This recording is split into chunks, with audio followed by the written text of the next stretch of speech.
AP Statistics, Lesson 2.4, Working with Summary Statistics. Our lesson goal, our learning goal for this lesson is that we will be able to choose which summary statistic to use and when. And our question is, when should I use the median or when should I use the mean? So we have these two. Oh, and we have vocabulary. Don't forget the vocabulary. Vocabulary for this one is just recentering, rescaling, resistant to outliers, sensitive to outliers, percentiles, and cumulative relative frequency. Okay, so we have these two summary statistics that we've been talking about, mean and median. Median and mean. And the thing is that we have these data sets and we don't know necessarily which one to use. When is one better than the other? Well, pretty much always, if you have a normal distribution, you're going to want to use the mean. Pretty much. Distribution. And if you have a skewed distribution, you're going to want to use the median. But this is pretty general, okay? So there are going to be times when you still want to use the mean even though it is a skewed. And there may be once or twice that you want to use a median when you have normal distribution. And that really is something that kind of comes with experience and knowing what you really want that summary statistic to do for you. So we're going to look at a couple properties of the summary statistic to kind of help you get some experience with it. So the first thing we're going to be looking at is recentering and rescaling. So recentering first. And recentering just means to add the same value to all data points.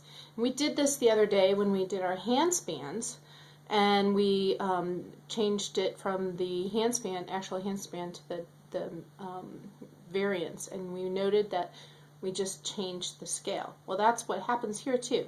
So I've got my first one here. You notice it's just a little dot plot, just to give us an idea of what's going on. And what I've done is I've added 5 to each of these. So I had 4 of these at 0, so I added 5 to those. Those all became 5. Negative 1 plus 5, 1 plus 5 is 6, 2 plus 5 is 7. So if you notice, these look exactly the same. So when you recenter your scale, you have the same, the shape stays the same, the distribution and the spread stays the same, and the only thing that changes, okay, this all stays the same.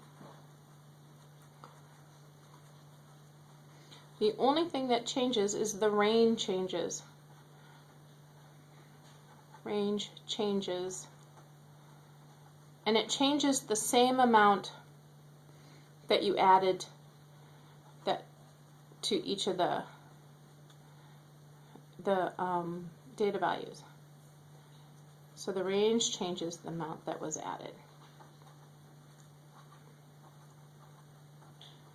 So sometimes this can help us take an unwieldy data set and make it more useful and a little bit easier to deal with. Like if I have 100,023, 100,025, I can subtract 100,000 from everything. Okay. Rescaling. Rescaling is, instead of adding, we're going to multiply the data by the same thing. Now notice, I'm using the same data again. I started up here and now I've rescaled it. I've taken everything times 2. It doesn't matter what you multiply it by, but I chose times 2 so it would fit. Anyway, if you notice, it looks pretty much the same. The only difference is it's spread out a little bit. So what happens is my distribution stays the same. Distribution shape, anyway, stays the same. So if it was normal, it will stay normal.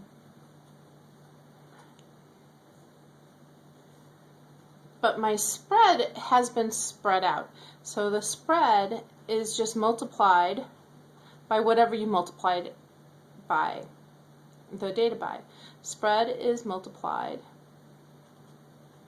and as I said up here, multiplied by the same value d, So I'm going to say multiplied by D. And what doesn't change is the height of these. So that's something important to know. It's not like I all of a sudden have double the data. It's that the spread changes double. Okay, so those are properties of our summary statistics. Now, something else that happens to our data is that we have outliers, and that happens more to the skewed data, because think about it, you've got the tail with those data on the end, either on the right or the left side. And what happens is, so yeah, I have an example here. I have this set of test scores. Now, I'll be honest, I just made these up. So I have all these test scores, and they're not too bad, and all of a sudden I have this 16. Okay, it is obviously an outlier. So let's look at what happens. My median, if I just go in, my median is 79. If I just take this outlier out, I still have almost the same. All I'm going to do is move my median over to the middle of these two numbers, and it becomes 89.5 or 79.5. However, my mean, and now I added these up in the calculator and divided it by the number, and I got 75 as my mean. But if I just take the 16 off, it goes all the way up to 78.7. So if you can see, this is only a change of 5/10, half a unit. This is a change of 3.7, almost 4, which is a much larger change. So what they say, because of that, they say the median is resistant. Is it to or of the outlier? To the outlier. Resistant to the outlier. So you can have outliers or not have them, maybe resistant, not resistive. Oops. Hopefully, here, I'll rewrite that word. I'm sorry. Resistant to the outlier, which means that I can have the outliers, I might not have them, but it's not going to really change my median all that much most of the time. Now the mean, though, is sensitive to outliers, which means one outlier can throw my mean off quite a bit. And if there were two, like if I had 16 and maybe 20, it would really throw it off. So when I have outliers, sometimes just because there's outliers there, I want to use the median as my summary statistic, because I want people to know that the middle of the data really is more like 70, 79, and not so much like 75. That doesn't seem like a lot of difference right now, but sometimes it really does make that difference. So that is the influence of outliers. Now we're going to look at percentiles and cumulative frequency plots. Now this is mostly in preparation for our next lesson, but it does also deal with that summary statistic, because we often think of a percentile as a summary statistic. So, although not the center, okay, necessarily. Percentiles are measures a data's point position in the set. And I'm thinking that most of you have gotten SAT scores and you've gotten your percentiles. So you know that if you're in the 80th percentile, that 80% of the people did not as good, or did the same or not as good as you, so did less than. So that would be a percentile.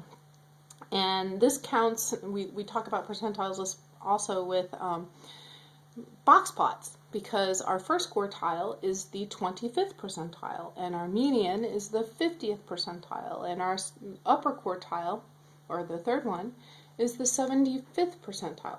Well, so we need to be able to find different percentiles of different points.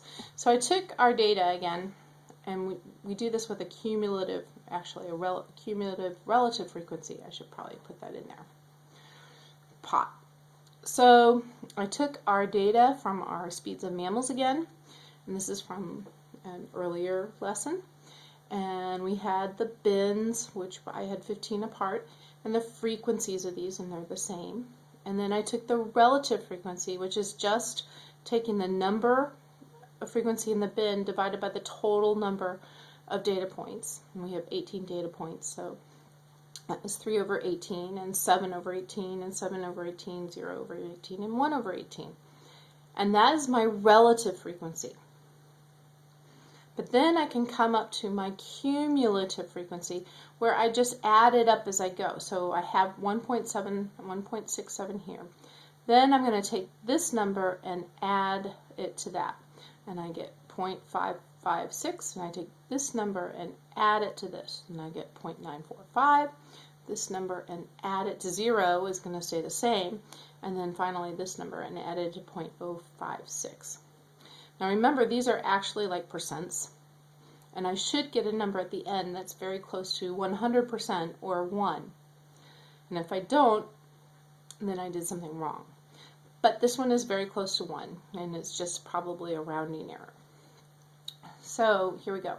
So now I'm going to make that into a cumulative frequency plot, relative cumulative frequency.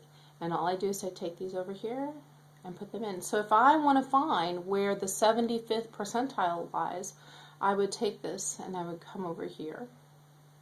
And that's my 75th percentile. I'll bring it down. So this would tell me that I would expect mammals, about 75% of them, to go, what is that, maybe 40 miles an hour or less. And that's how I use a cumulative relative frequency plot. We will practice these in class, and I will see you then.